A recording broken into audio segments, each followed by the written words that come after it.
안녕하세요. 오늘은 교사대학 세 번째 시간 교회 서신에 대해서 공부하겠습니다. 저희는 지금 신약 성경을 공부하고 있는데요. 오늘부터는 서신서를 공부하겠습니다. 서신서는 크게 바울 서신과 일반 서신으로 나누는데요. 바울 서신은 다시 교회 앞으로 보내는 교회 서신과 또 목회자 앞으로 보내는 목회 서신으로 이렇게 나눕니다. 오늘은 바울 서신 중에서도 교회 앞으로 보낸 교회 서신 9권을 공부하겠습니다. 교회 서신은 신약 성경의 구조에서 왼쪽 기둥에 해당한다고 했죠.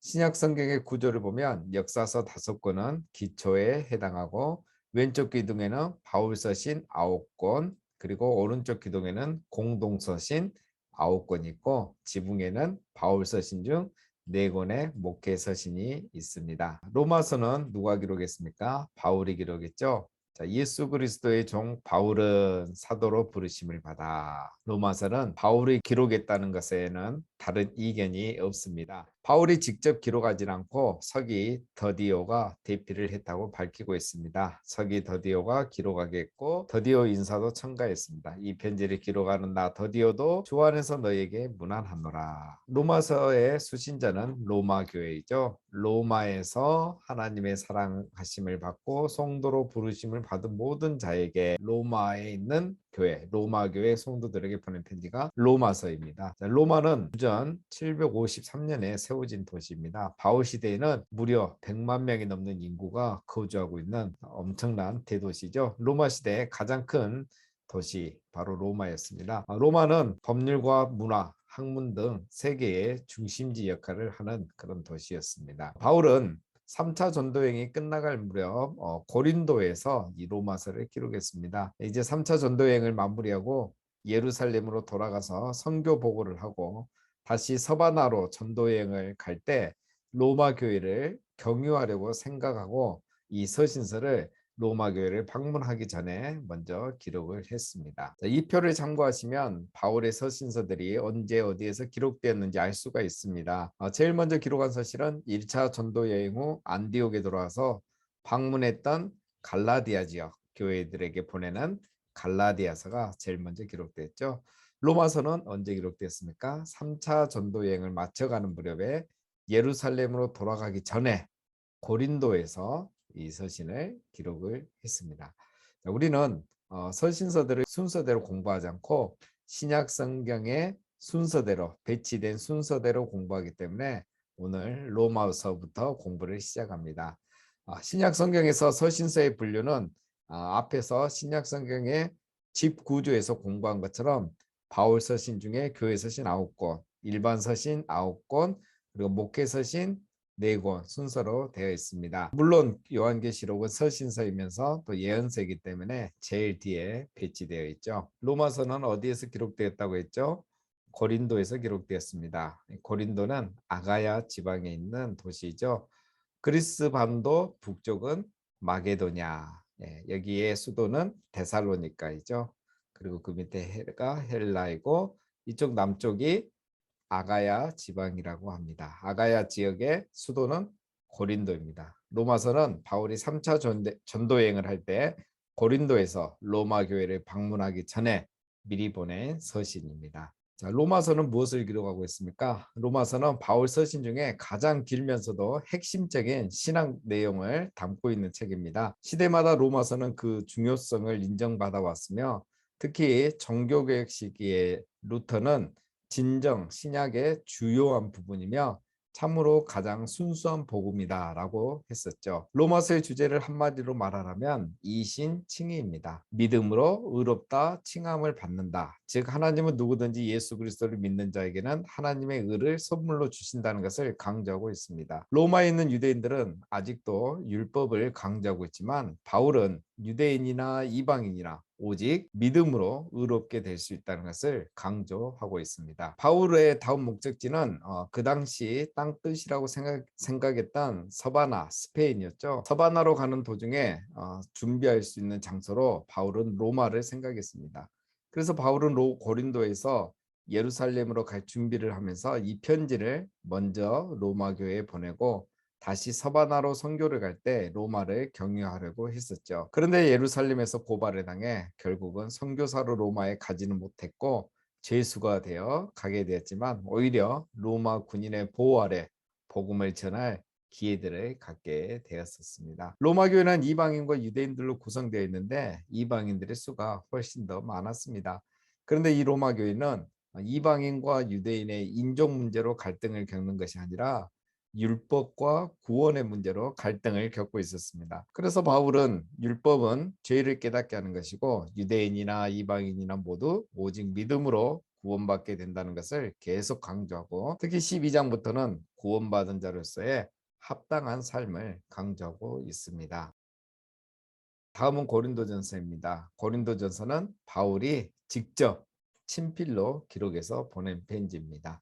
로마서는 대피라 했지만 고린도전서는 나 바울은 친필로 너에게 문안하노니 바울이 직접 기록해서 보낸 편지입니다. 고린도에 있는 하나님의 교회 곧 그리스도 예수 안에서 거룩하여지고 성도라 부르심을 받은 자들과 그리스도 이름을 부르는 모든 자들에게 즉 고린도에 있는 하나님의 교회 고린도 교회 성도들에게 보낸 편지이죠. 바울은 고린도에서 아굴라와 브리스길라를 만나 함께 전도하다가 나중에 마게도냐로 파견했던 실라와 디모데가 돌아와서 고린도에서 함께 전도를 했습니다. 이때 유대인들의 반대에 부딪혀 유대인 전도를 더 이상 하지 못하고 디도 유스도라는 이방인 집을 중심으로 1년 반 동안 전도하면서 고린도 교회를 세웠습니다. 그래서 고린도 교회는 자연스럽게 이방인들이 많은 교회가 되었고 그만큼 교회 안에 또 문제들도 많았던 것이죠. 고린도는 그리스 반도 남쪽 아가야 지방의 수도이고 상업이 발달했지만 문화적으로 또 종교적으로 굉장히 타락한 도시였습니다. 그래서 쾌락을 추구하는 사람들이 휴일에는 이 고린도에 몰려왔다고 합니다. 여기에는 무려 1천 명의 신전에 속한 창녀들이 있었다고 할 정도입니다. 바울 시대에 고린도 인구가 70만 명이었다고 하니 정말 큰 도시였다는 것을 알 수 있습니다. 그런데 인구의 3분의 2가 노예였다는 정말 놀라운 사실도 있습니다. 자, 고린도전서는 주 56년경에 바울이 3차 전도 여행 중에 에베소에서 3년간 체류할 당시에 고린도 교회를 방문하기 전에 기록을 했습니다. 고린도 교회는 2차 전도 여행 때 세운 교회이죠. 고린도전서를 기록했던 에베소는 소아시아 서쪽에 있죠. 바울이 북쪽 갈라디아 지방으로 이렇게 3차 여행을 떠났죠. 그리고 나중에 이 에베소에 도착을 합니다. 이곳에 와서 3년 동안 사역을 했습니다. 그리고 나중에 드로아를 거쳐서 마게도냐 지역으로 넘어갑니다. 고린도전서는 바로 이 에베소를 떠나기 전에 기록을 했습니다. 고린도전서는 고린도 교인들이 제기한 실제적인 문제에 대해 답을 해주는 서신서입니다. 로마서나 갈라디아서처럼 교리적이거나 빌립보서, 빌레몬처럼 개인적인 이유로 보낸 서신이 아닙니다. 고린도 교회는 여러 가지 문제가 있다고 했죠. 당파 문제, 음행 문제, 송사 문제 이런 부분에서 자유를 남용하지 말라고 바울은 권면합니다. 또 혼인 문제, 우상 제물의 문제, 여인들이 머리에 쓰는 문제, 성찬, 은사, 부활, 헌금 이런 다양한 문제들을 바울이 다루고 있습니다. 고린도 교회 문제에 해당하는 것들이지만 몇 가지 빼고는 대부분 모든 세대의 교회에 적용할 수 있는 것들이 많습니다. 고린도후서 역시 바울이 기록한 서신이죠. 자, 하나님의 뜻으로 말미암아 그리스도 예수의 사도된 바울과 형제 디모데는 고린도에 있는 하나님의 교회와 또 아가야에 있는 모든 성도에게 편지를 보냈습니다. 고린도에 있는 하나님의 교회, 즉 고린도 교회이죠. 자, 아가야에 있는 모든 성도라고 되어 있습니다. 자, 아가야는 어디라고 했죠? 그리스 반도 북쪽이 마게도냐, 중간이 헬라이고 이 남쪽이 아가야이고 아가야의 수도가 바로 고린도라고 했습니다. 기억나시죠? 고린도후서는 실제로 고린도 교회에 보낸 네 번째 편지입니다. 바울은 에베소에서 고린도전서를 디도를 통해 고린도 교회에 보내면서 고린도 교회 상황을 먼저 알아보게 했습니다. 그런데 디도는 예상보다 빨리 오지 않았고 에베소에서는 소동이 일어나서 바울은 에베소를 떠나 마게도냐로 갔습니다. 여기에서 디도를 만나 고린도 교회 소식을 듣게 되죠. 고린도 교회가 바울의 편지를 받고 회개하고 바울을 만나기를 사모한다는 기쁜 소식을 듣고 또 거짓 교사들이 바울의 사도직을 부인하고 있다는 나쁜 소식도 듣게 됩니다. 이 소식을 듣고 바울은 고린도 후서를 보내게 됩니다. 고린도전서가 주 56년 또는 55년으로 보는데요. 고린도 후서는 고린도전서를 기록하고 6개월에서 18개월 정도 지난 후에 기록했을 것으로 이렇게 추정합니다. 고린도 후서를 기록했던 곳은 어디일까요? 자, 에베소서에서 고린도 전서를 기록해서 먼저 고린도 교회에 보냈고 이후에 에베소에서 소동이 일어나서 에베소를 떠나 드로아를 거쳐 마게도냐로 넘어갔죠. 아마 이곳에서 지내는 동안 디도가 고린도 교회에서 돌아와서 바울에게 고린도 교회 상황을 보고했을 것이고 그 소식을 들은 바울은 이곳 빌립보에서 고린도 후서를 기록했던 것으로 추정합니다. 정확히 어디에서 기록했는지는 모르지만 아마도 빌립보에서 기록했을 것으로 추정합니다. 고린도 후서는 어떤 내용이 있을까요? 고린도 후서의 가장 큰 특징은 바울의 사도적 권위를 변호하는 내용입니다. 고린도 교회 거짓 교사들이 들어와서 바울은 예수님의 12제자가 아니었기 때문에 사도가 아니라고 가르친다는 소식을 바울이 디도로부터 듣게 되었죠. 그래서 바울은 자신의 가르침도 틀리지 않았고 바울 자신은 12제자는 아니었지만 부활하신 주님을 직접 만나 그 주님을 통해서 직접 사도로 부르심을 받았다고 주장합니다. 이런 내용은 고린도후서 10장에서 13장에 자세히 기록이 되어 있습니다. 바울은 고린도 교회에 총 4번의 편지를 보낸 것으로 추정하는데요. 아마도 고린도후서는 지금은 남아있지 않은 3번째 편지를 받고 반응을 보인 고린도 교회 성도들에게 감사하는 내용을 포함해서 적은 것으로 추정하고 있습니다. 다음은 갈라디아서입니다. 자, 갈라디아서는 사도 바울이 쓴 서신이죠. 자, 하나님의 아버지로 말미암아 사도된 바울은 함께 있는 모든 형제와 더불어 갈라디아 여러 교회들에게 편지를 보내는 거죠. 예, 갈라디아 어느 지역인지 기억나시죠? 바울이 바나바와 함께 1차 전도행 때 전도하고 방문했던 갈라디아 지역에 있는 교회들에게 보낸 편지입니다. 자, 갈라디아는 이쪽에 있죠. 이쪽이 소아시아이고 갈라디아. 바울이 1차 전도행을 마치고 돌아와서 방문했던 교회들을 위해 이 서신을 기록했습니다. 주 49년경으로 저작 연대를 보는 것은 바울이 1차 전도행을 마치고 돌아와서 예루살렘 공회를 참석했는데 이에 대한 언급이 없는 것을 보아서 아마도 그 이전에 49년경에 기록됐을 것으로 추정합니다. 바울은 1차 전도행을 마치고 자기를 파송했던 안디옥으로 다시 돌아왔죠.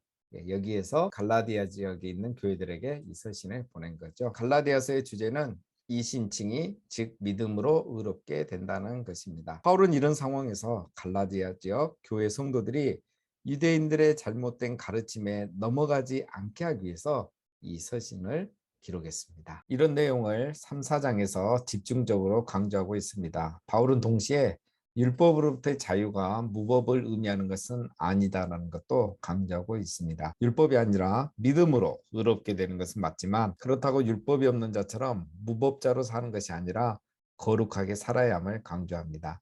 이런 면에서 갈라디아서와 로마서는 주제가 비슷해서 소로마서라고 불리기도 합니다. 갈라디아서는 이런 내용 때문에 로마서와 함께 종교개혁의 근거가 되는 중요한 성경입니다. 루터는 갈라디아서를 놓고 이렇게 말했습니다. 내 자신의 작은 사도, 나는 그것과 약혼했다. 그것은 나의 카타리나 폰 보라이다.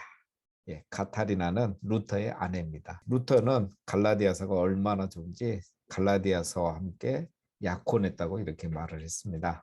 에베소서에서 바울은 자기 이름을 2번이나 언급하고 있습니다. 이것을 보면 바울이 에베소서의 저자임이 확실합니다. 최근에는 에베소서에 대해서 익명의 저자가 기록한 것이라고 비평학자들이 주장하는데 초대교회에서부터 에베소서의 저자는 바울이라고 널리 받아들여져 있습니다. 하나님의 뜻으로 말미암아 그리스도 예수의 사도된 바울은 에베소에 있는 모든 성도들과 그리스도 안에 있는 신실한 자들에게 편지하노니, 바울이 스스로 밝히고 있죠. 바울은 로마에서 1차 강금 생활 중에 이 서신서를 기록했습니다.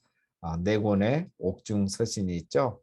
에베소서, 빌립보서, 골로새서, 빌레몬서. 에베소서는 아시아 남서쪽에 있습니다. 이 지역을 아시아라고 하죠.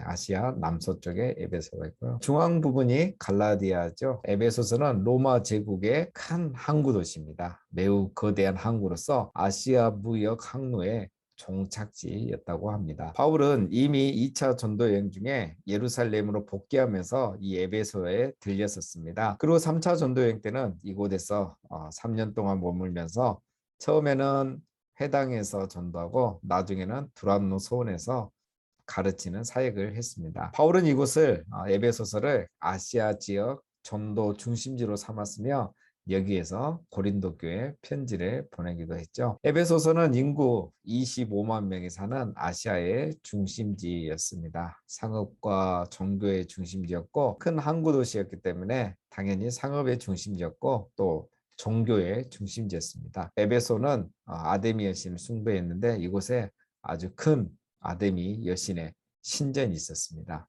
자, 사진을 보시면 놀랍죠? 자, 당시 2만 5천 명이나 수용하는 거대한 이런 극장이 있었고요. 목욕탕과 도서관, 시장도 있었다고 합니다. 왼쪽이 바로 에베소에 있는 원형극장이고요. 오른쪽은 그 유명한 셀수스 도서관입니다. 이 도서관에는 당시에 인쇄술도 발달되지 않았는데 20만 권이 되는 책이 소장되어 있었다고 하니 정말 놀랍죠. 자, 에베소는 특히 종교의 중심지였습니다. 이곳에는 아데미 신전이 있었습니다. 아직도 아데미 신전의 흔적이 남아있을 정도로 이렇게 굉장히 웅장했는데요.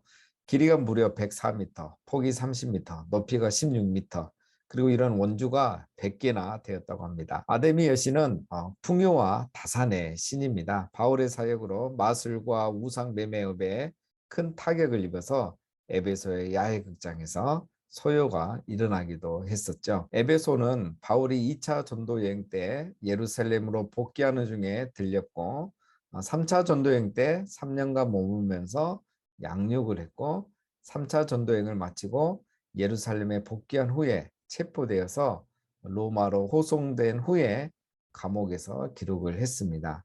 네로 황제의 박해전이기 때문에 주 60에서 63년경으로 볼 수 있습니다. 자, 에베소서는 로마에서 기록을 했죠. 로마에서 2차 토옥되었을 때 기록해서 소아시아에 있는 에베소 교회로 보낸 서신입니다. 에베소 교회는 디모데가 잠시 목회를 했었고 나중에는 사도 요한이 목회를 했던 곳이죠. 요한계시록에서 나오는 에베소 교회는 어떤 교회였습니까? 처음 사랑이 식은 첫사랑을 잃어버린 교회라고 책망을 받기도 했죠. 에베소는 지금도 교회론을 연구하는데 있어서 가장 중요한 성경입니다. 교회란 무엇인가에 대해서 아주 심오한 교리를 가르치는 성경입니다. 1장부터 3장은 교회란 무엇인가에 대한 이론을 가르치죠. 교회의 머리 대신 그리스도를 강조하고 있고요. 4장부터 6장은 실천편입니다. 그리스도의 몸된 교회를 위해서 우리는 어떻게 살아야 하는가를 다루고 있죠. 성령의 하나 되게 하신 것을 힘써 지키라는 바로 이런 배경에서 나온 말씀입니다. 그리고 교회를 세워가기 위해 직분을 두셨고 교회와 성도의 관계를 머리와 몸의 관계로 비유해서 설명하고 있는 것은 모두 다 교회란 무엇인가, 교회론을 설명하는 내용들입니다. 자, 다음은 빌립보서입니다. 그리스도 예수의 종 바울과 디모데는 빌립보에 사는 모든 성도에게 편지하노니. 바울이 빌립보서의 제자라는 것에는 이견이 없습니다. 초대교회 교부들도 그렇게 인용했고 1장 1절 이 말씀도 바울이 제자임을 밝히고 있죠. 빌립보서 역시 로마 감옥에 2차 투옥됐을 때 감옥에서 기록한 서신입니다. 빌립보는 여기 있죠. 빌립보는 마게도냐 지방에서 유력한 도시입니다. 마게도냐 지방의 수도는 데살로니가이고 이 빌립보 역시 아주 유력한 도시였습니다. 빌립보의 원래 이름은 작은 샘들이란 뜻의 크레니데스였습니다. 후에 알렉산더 대왕의 아버지 필립 2세가 이곳을 점령하고 자기 이름으로 빌립보라고 이렇게 지었습니다.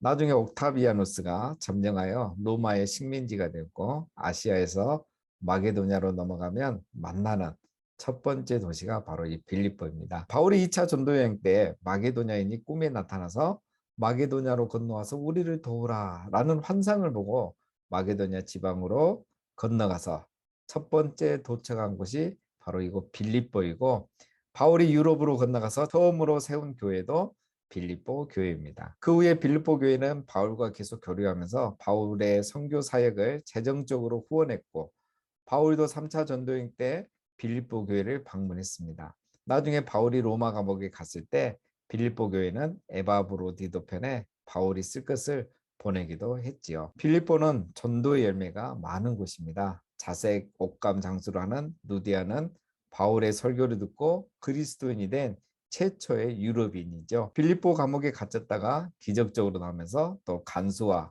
그의 가족들을 구원하고 또 세례를 준 적도 있습니다. 빌립보에는 회당을 구성할 만큼의 유대인들이 살고 있지는 않았습니다. 그래서 유대인들의 핍박 또한 여기에서는 없었습니다. 하지만 귀신 들린 요정을 통해 돈을 벌던 사람들이 바울의 전도를 통해서 귀신 들린 여인들이 고침을 받자 더 이상 돈을 벌지 못하게 되었습니다. 그래서 그들은 바울과 실라를 붙잡아 감옥에 가게 했었죠. 빌립보 교회는 바울이 로마 감옥에 있을 때 에바브로디도 편으로 필요한 재정을 보냈었습니다. 바울은 빌립보 교회가 보내준 그 재정적인 지원에 감사하는 마음을 적어서 다시 에바브로디도 편으로 보낸 서신이 빌립보서입니다. 빌립보서 역시 바울이 로마 감옥에 1차 투옥됐을 때 기록한 거죠. 자, 빌립보서에 보면 바울은 아직 자기가 매여 있고 자유의 몸이 아닌 것을 자주 언급하고 있습니다. 이것을 보면 로마의 감옥에 있을 때 기록한 것을 알 수 있습니다. 자, 로마 감옥에서 기록해서 이곳 빌립보로 보냈죠. 누구를 통해서 보냈습니까? 에바브로디도를 통해서 보냈습니다. 빌립보 교회는 바울을 재정적으로 후원을 해준 교회입니다. 바울이 로마 감옥에 있을 때 에바브로디도를 통해 필요를 채워준 빌립보 교회에 바울은 감사 인사를 하기 위해서 빌립보서를 기록했습니다.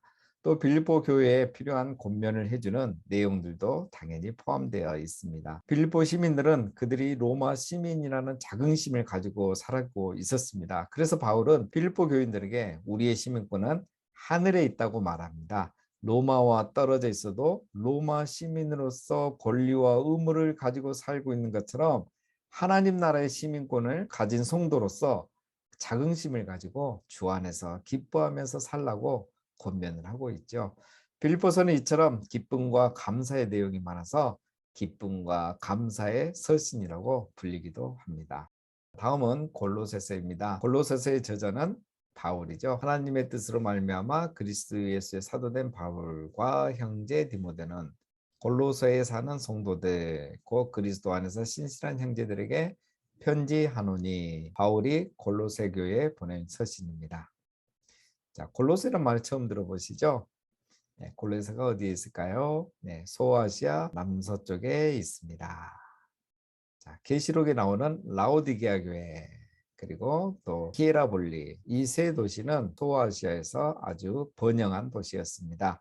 골로새는 소아시아에서 동서 교통의 요지로서 동서 사상의 교류 장소가 되어서 종교와 철학이 아주 흥왕했던 그런 곳이라고 합니다. 골로새는 에베소에서 동쪽으로 160km 떨어진 소도시입니다. 바울 시대에는 번영의 자취만 남아있는 그런 도시가 되었다고 합니다. 바울은 골로새 교회를 한 번도 방문한 적은 없습니다. 바울이 에베소에서 3차 전도여행 때 3년 동안 사역을 하는 동안 에바브라가 회심해서 교회를 골로새 지역에 세운 것으로 그렇게 전해집니다. 골로새서는 에베소서, 빌립보서처럼 바울이 로마 감옥에 1차 투옥되었을 때 기록을 했습니다. 옥중 서신이죠. 로마 감옥에서 소아시아에 있는 골로새 교회에 보낸 서신입니다. 빌립보서는 에바브로디도 편에 서신을 전달했고 골로새서는 두기고와 오네시모를 통해서 이곳까지 전달을 했습니다. 자, 이번에는 에베소서와 골로새서를 한번 비교해 보겠습니다. 자, 에베소서는 무엇을 강조한다고 했죠? 교회론. 교회론을 강조하는 게 에베소서입니다. 반면에 골로새서는 기독론을 강조하고 있습니다. 같은 그리스도를 강조하지만 에베소서는 교회론에 대한 책이기 때문에 교회의 주인 되신 그리스도. 반면에 골로새서는 기독론, 예수님을 강조하기 때문에 만유의 만물의 주인이신 그리스도를 설명하고 있습니다. 에베소서는 그리스도는 교회의 머리가 되신다. 그런데 골로새서는 그리스도는 만유와 교회의 머리가 되시는 분이라는 것을 강조합니다. 에베소서에는 이단 사상이 그렇게 위협적이지 않아서 거짓된 가르침에 대해서 많이 다루지 않고 있고 대신 일반적인 주제들을 광범위하게 다루고 있습니다. 반면에 골로새에는 이단의 위협이 많았습니다. 시리아의 안티쿠스 왕은 유대인 중에 2,000명을 잡아다가 이곳에 이주를 시켰는데 그들은 나중에 잘못된 가르침을 전하고 있었습니다. 예수님의 신인 양성, 즉 예수님은 신성과 인성을 가지신 분이란 것을 부인했고 할례와 음식의 규례, 또 유대인의 그 절기, 구약 절기들을 지켜야 한다는 것을 강조했습니다. 또한 천사 숭배 사상, 금욕주의자들도 이곳에 많이 있었습니다. 이런 부분들을 바울이 다 세세하게 다루고 있는 것이 바로 골로새서입니다. 이처럼 서신서들은 그 시대의 교회가 직면한 문제들에 대한 가르침들이라는 것을 우리가 알 수가 있습니다. 다음은 데살로니가 전서입니다. 바울이 초기에 쓴 서신이죠. 갈라디아서에 이어서 두 번째로 썼던 서신이 데살로니가 전서입니다. 바울과 실로아노와 디모데는 하나님 아버지와 주 예수 그리스도 안에 있는 데살로니가 교인의 교회에 편지하노니 은혜와 평강이 너에게 있을지어다. 데살로니가도 바울이 보낸 서신입니다. 데살로니가 전서는 데살로니가 교회에 보낸 편지이죠. 데살로니가는 그리스 반도 북쪽 마게도냐 지방의 수도라고 했습니다. 지도에서 보면 항구 도시라는 걸 알 수 있죠. 여기가 데살로니가입니다. 자, 마게도냐 지방의 수도이자 항구 도시인 데살로니가는 상업이 발달했고 인구도 그 당시에 20만 명이나 살고 있었다고 합니다. 데살로니가 도시의 이름이 굉장히 이쁘죠. 이쁜 이유가 있습니다. 데살로니가는 알렉산더 대왕의 이복 여동생의 이름이라고 합니다. 최근에 뉴스에 보니까 그리스가 세르비아와 함께 2030년 월드컵을 공동 개최하기 위해서 이 데살로니가에서 합의를 봤다고 합니다. 지금도 그 지명이 계속 이어지고 있다는 거죠. 바울이 2차 전도 여행을 할 때 데살로니가 교회를 세웠습니다. 그런데 여기에는 이미 유대인들이 많이 살고 있었고 유대인들이 바울과 실라를 박해해서 바울과 실라는 데살로니가를 떠나 베레아로 피신을 했습니다. 바울은 유대인들의 핍박 때문에 데살로니가에서 새 안식일 기간밖에 사역을 하지 못하고 급하게 떠나게 되면서 베레아로 가게 됐는데 유대인들이 거기까지 따라와서 폭동을 일으키며 방해를 했습니다. 그래서 바울은 아덴으로 갔다가 나중에 결국 고린도로 다시 가게 됩니다. 고린도에 온 바울은 데살로니가 소식이 굉장히 궁금했습니다. 그러던 차에 디모데가 고린도에 오게 되었고 디모데를 통해서 데살로니가 교회 소식을 듣고 보낸 서신이 바로 데살로니가 전서입니다. 자, 고린도는 그리스 반도 남쪽에 있는 아가야 지방에 있죠. 아가야 지방의 수도이고 데살로니가는 여기에 있죠. 바울은 이 데살로니가에서 유대인들이 박해를 하자 베레아로 피했고 여기까지 쫓아오자 아덴으로 이렇게 피했는데 아덴까지 이들이 와서 방해를 하자 고린도였고 고린도에 있는 동안 기록해서 보낸 겁니다. 바울이 급하게 데살로니가 교회를 떠나게 됐지만 오히려 데살로니가 교회가 신앙생활을 잘한다는 소식을 듣고 칭찬과 권면과 위로의 서신을 보내게 됩니다. 바울은 유대인들이 자신을 비방하는 것에 대한 변호도 하고 있죠.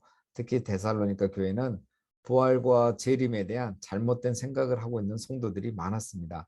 바울은 잘못된 종말관을 가진 그들을 깨우치기 위해 각 장마다 예수님의 재림에 대한 언급도 빠지지 않고 하고 있습니다. 다음은 마지막으로 데살로니가 후서입니다. 데살로니가 후서는 바울이 데살로니가에 보낸 두 번째 편지이죠. 바울과 실로아노와 디모데는 하나님 우리 아버지와 주 예수 그리스도 안에 있는 데살로니가인의 교회에 편지하노니.